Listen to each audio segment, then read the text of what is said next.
আর গোবিন্দের চরণে সে পুষ্পায় অঞ্জলি হয়ে যায়।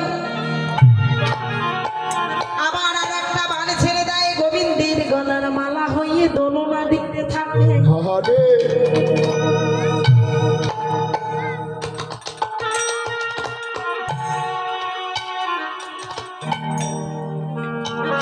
একে একে পঞ্চমাস শেষ হলো।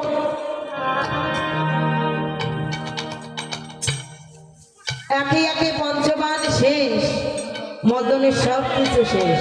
আচ্ছা, অস্ত্র ছাড়া যুদ্ধে গেলে তাকে যোদ্ধা বলে মেনে নেওয়া যায়? বাসন ছাড়া কি রান্না হয়? তাহলে অস্ত্র ছাড়া যুদ্ধ হয় না। যোদ্ধা হেরে গেল, মদনকে পরাজিত যখন করলেন, সেই দিন থেকে আমার গোবিন্দের নাম অপ্রাকৃত বৃন্দাবনের নবীন মদন। মদন বলছে, প্রভু আজ থেকে আপনি অপ্রাকৃত বৃন্দাবনের নবীন মদন, আর আমি হলাম শুধু মদন। মদন কেঁদে চলে গেল। গোবিন্দ গাবি দহন করিতে করিতে আজ কি করেছে? গাবি দহন করছে, দহন বহন না যায় কখনো, বহন বহন না যায় কখনো, আনন্দে আকুল যায়, যে বড় যতনে কাহায় গোপনে, বড় যতনে কাহায় গোপনে, আজকে পথে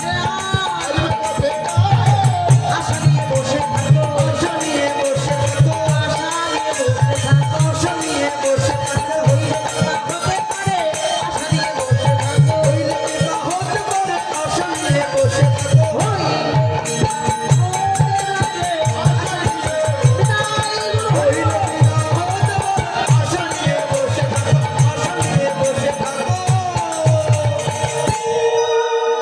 দাবি দহন করতে করতে রাধারানীর কথা মনে পড়ে গেছে। দাবি দহন করতে করতে রাধার কথা মনে পড়ে গেছে। যখন পড়ে গেছে, বৈষ্ণব কবি শেখর কানে কানে বলছে, আই কানা আই, তো বড্ড খারাপ রে। কারণ এখানে পিতা নন্দ, দাদা বলরাম, এখানে কতজন আছে, এদের সামনে কি সব কথা বলা যায়? আই বলিস না, তুই বসে থাক, বাতা নেই, দেখবি রাধারানী জল নিতে অবশ্যই আসবে, আর বলিস না। তাই এদিকে রাধারানী অবশ্যই জল নেওয়ার জন্য আসবে, সাক্ষাৎ হবে। গোবিন্দ বাতানে বসে রইলেন, আর গাবি দহন করেই যাচ্ছে, গাবি দহন করেই যাচ্ছে। রাধারানী জটিলার মন্দিরে, সকালবেলা জটিলার মন্দিরে রাধারানীর খবর নিতে এলেন স্বতন্ত্রী সখীগণ। তো সকালবেলা উঠে রাধার খবর নিতে এসে দেখে সামনে একটা বাদিনী দাঁড়িয়ে। বাদিনীকে জটিলা, ওই জটিলা বুড়ি উঠানটা ঝাড় দিচ্ছে। তো এখন শ্যামলা বিমলা ভাবছে, সর্বনাশ, আজ বুঝি বিপদ হয়েছে। কেননা এমনি তো দেখতে পারে না, আবার এসেছি সকালবেলা, না জানি ঝাঁটার বাড়ি খেয়ে যেতে হয় না। বিমলা বলছে, আয় পাগল আয়, আসতে। জগতে যত বড় শত্রু হোক না কেন, তাকে বশ করা যায় কি করে? শত্রুকে বশ করে নেওয়া যায় মুহূর্তের মধ্যে। ওই শত্রুকে সামনাসামনি যদি কখনো প্রণাম করে, মুহূর্তের মধ্যে তো রাগটা থাকবে। ওই সবাইগুলো ছুটে গিয়ে জটিলাকে প্রণাম দিয়েছে। মা সুস্বাগত, ভালো আছে? হ্যাঁ রে, তোরা কি মনে করে সকালে? ও আমরা এলাম যে তোমার ঘরে তো শুনেছি পুত্র বধূ আছে, কিন্তু তুমি বুড়ো বয়সে উঠান ঝাড় দিচ্ছ, তোমার বৌমা বুঝি ভালো না? এত বেলা পর্যন্ত কেউ পড়ে ঘুমায়? জটিলা বলছে, যা বলছি আর বলিস না। কেন? আমি তো দেখতে পাচ্ছি এই বয়সে ছেলের বউ আছে তোমার, তুমি এখনো বাসি আঙ্গিনা ঝাড় দিচ্ছ। আমার মনে হলো তোমার বৌমা বুঝি লক্ষ্মী ছাড়া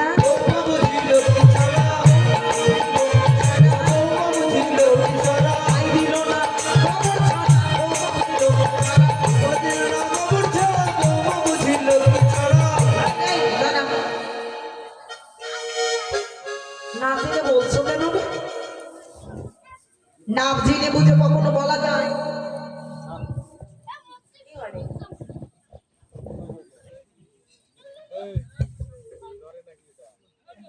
এটা তো বারবার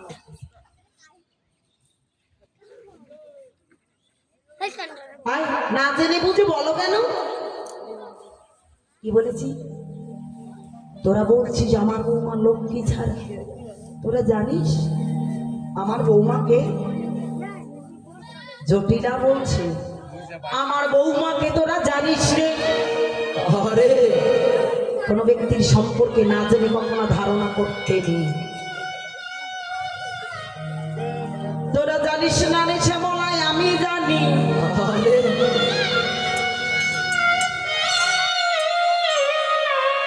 যখন বলছি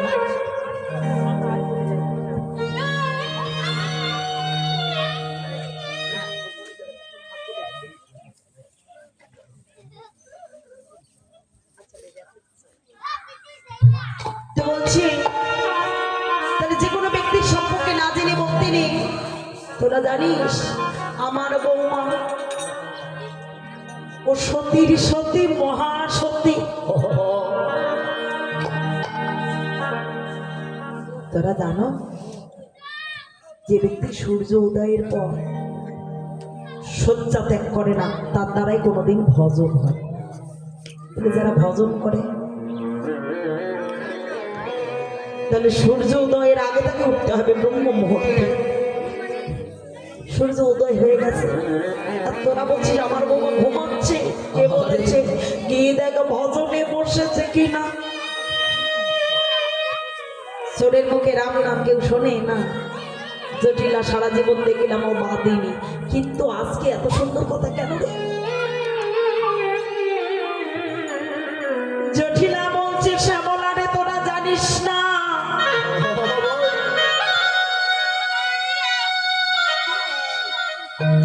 আমার বৌমা সতীর সতী, মহাসতী। আর কেউ না জানিল আমি তো জানি। রাধা রানী কে? কেউ যদি না জানে আমি জানি রাধা কে। রাধা হলো আমার গোলকের Lakshmi.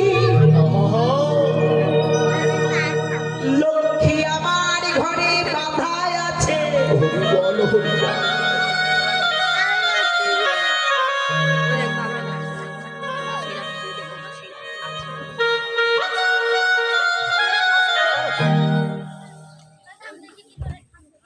Hello hello hello hello hello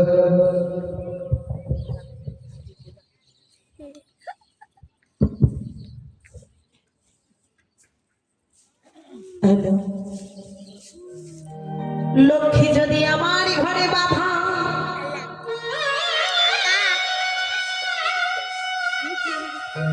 Narayan কই আমার ঘরে নেই। কিন্তু জানিস আমি লক্ষ্মীর চরণ নিয়ে কি করবো? আমি তো যুগল চরণ। আমাদের প্রত্যেকের বাসনা যুগল চরণ না? যুগল চরণ, প্রত্যেকের বাসনা হলো যুগল চরণ। তাহলে জটিলা বলছে জানিস আমার সারা জন্মে প্রত্যেক জন্মান্তরে তপস্যা আমি যেন যুগল চরণ প্রভু। কিন্তু লক্ষ্মী আমার ঘরে, কিন্তু নারায়ণ নেই। ভগবান বললেন আমাকে নয়, আমি নয়। যদি আমার ভক্ত এক বিন্দু নয়নের জলে কাঁদে,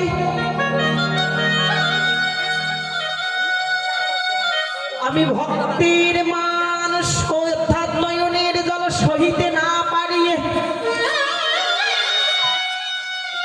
ভগবান সব সহিতে পারে, ভক্তের কখনো দুঃখ বেদনা সহিতে পারে না। ও শ্যামলা, রাধা রানীকে আমি যত কাঁদাই রাধা ততই কাঁদে। যত রাধা রানী হা কৃষ্ণ প্রাণ কৃষ্ণ বলে ঘরে কাঁদে।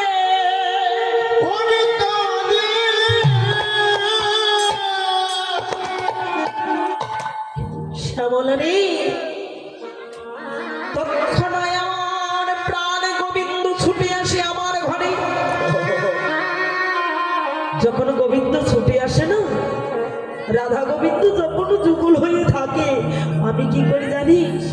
আমি প্রত্যেক দিন ঘরে গিয়ে আমি রাধা গোবিন্দের যুগল চলো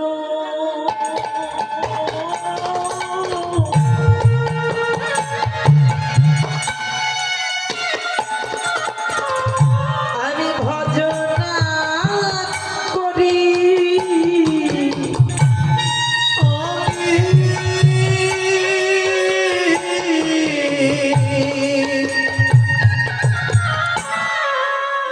রাধা গোবিন্দের যুগ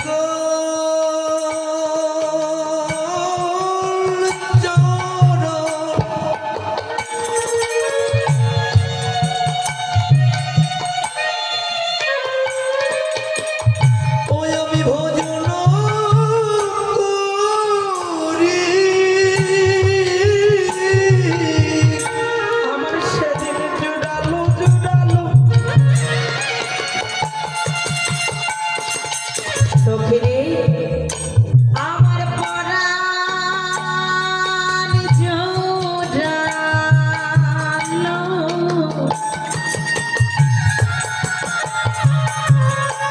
আমি যুগল চরণ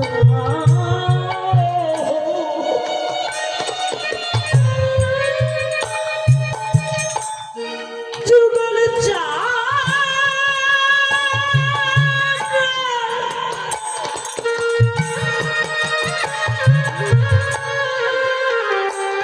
আমি যুগল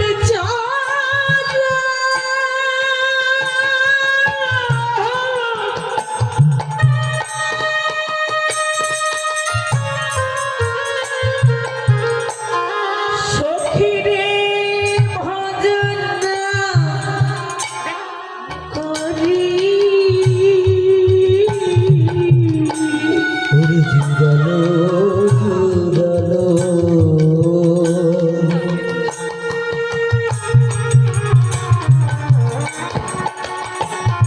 বিদ্যাপীঠ পড়ার খানি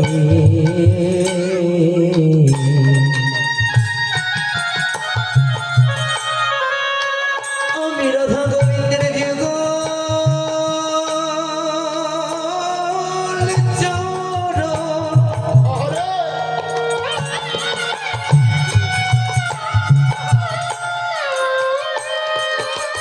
ওই আমি ভজন করি ওরে আমার জোড়ালো জুড়ালো আমার পাপির পরাণ জুড়ালো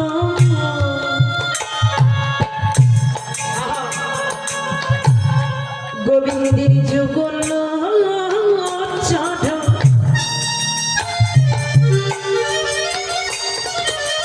যেদিন ভজন না করি ওরে আমার জোড়ালো জোড়ালো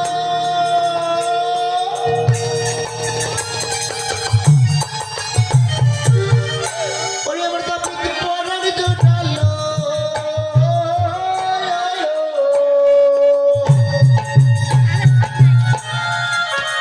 ওরে যেদিন আমার রাধা গোবিন্দের চরণ ভজনা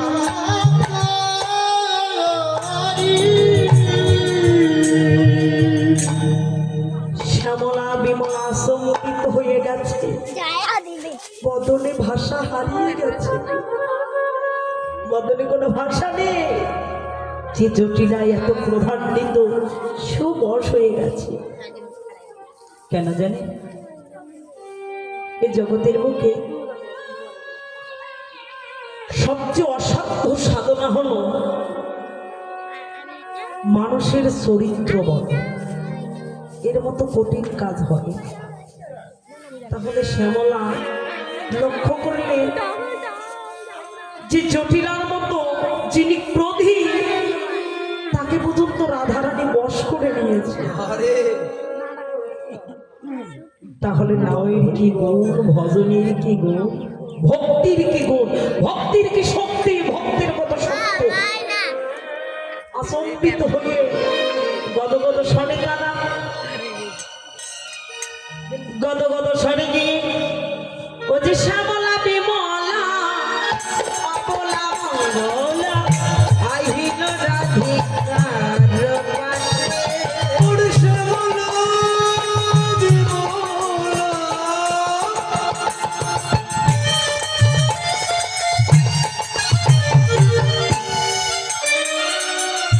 অবলা মঙ্গলা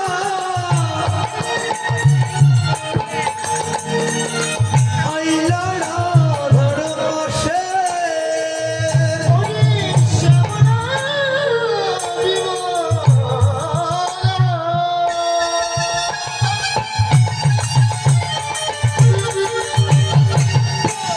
অবলা মঙ্গলা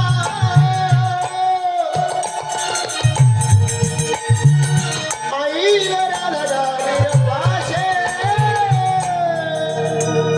তারা যদি স্বতন্ত্রে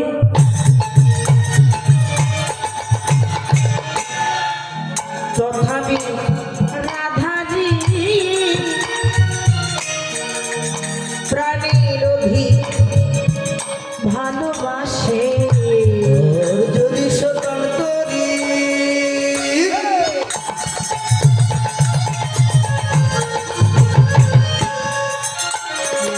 তথাপি রাধারে প্রাণের অধিক ভালো বাসে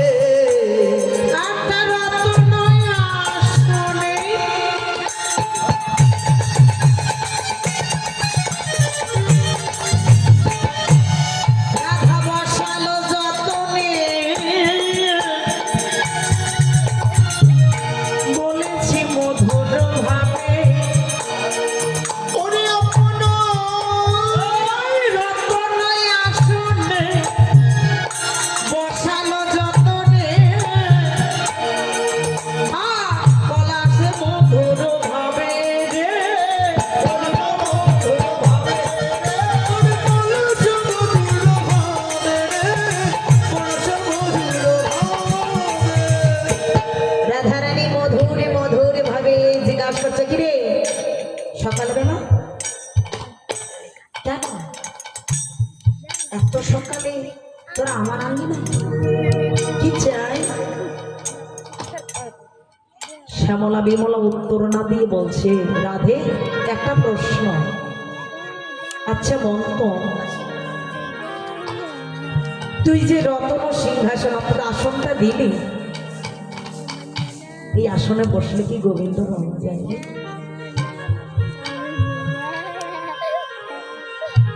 রাধারানী আর কোনো বদলে ভাষা নেই হারিয়ে গেছে কেন মা যারা রতন আসন সিংহাসন মানিক মুক্তা স্বর্ণে যারা পরিধারণ করেছে অর্থাৎ তাদেরকে তো ভগবান তার থেকে অনেক দূর ভগবান নিজে বলেছে কুরুক্ষেত্রের রণভূমিতে প্রমাণ দিলেন অর্জুন বসিলেন চরণে দুর্যোধন বসিলেন শিওর তাহলে ভগবান কার সঙ্গ নিলেন যিনি চরণে আছেন তো বড় তাহলে তুই যে আসনটা দিলি এই আসনে কি আমরা গোবিন্দ দর্শন পাবো রে? রাধারানী আর কোনো কথা বলছে কেন সখিরে আমরা জানি তোর বদলে ভাষা হারিয়ে গেছে কিন্তু শুনেছি প্রত্যেক নিয়ত নিয়ত তুই গোবিন্দ সঙ্গ করিস আচ্ছা বলতো কি করে সত্যভাম যা গোবিন্দকে কেউ সারা জনম তপস্যা করে তাকে পায় না তুই কি করে নিত্য নিত্য সঙ্গ করিস রে? সারা জনম এক জনম নয় দুই জনম নয় জনম জন্মান্তরে প্রভুকে পায় না প্রত্যেক দিন তুই সঙ্গ করিস বল না কি করি তোর ভজনের মার্গগুলো একটু বলবি, আমাদেরকে বলবি তুই কিভাবে ভজন করেছিলি? রাধারানী আর কথা বলছে, ভজনটা হয় গোপন জিনিস, জানিলে ভজনের কথা বলিবি না যথাযথ, তাহলে ভজনটা বলা যাবে না। কিন্তু সকালবেলা অতিথিকে আবার খালি মুখে ফেরানো যাবে। শাস্ত্র বললেন যে শুনবে তাকে শোনাও, আর যে শোনে না তাকে শোনাইও না। তাহলে যে শোনে, যে শুনতেছে, তাকে যদি না শোনানো হয় এতে অপরাধ। আর কেউ শুনতেছে না, তাকে জোর করে শোনাচ্ছ, জোর করে শোনাচ্ছ, তাহলে শোনাইও না, অপাত্রে ঘি ঢালিও। রাধারানী বলছে, ওরে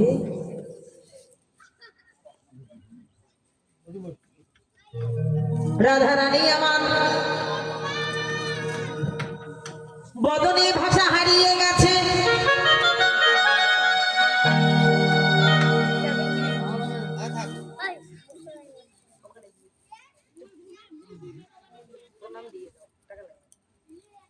রাধারানী বদনে ভাষা হারিয়ে গেছে।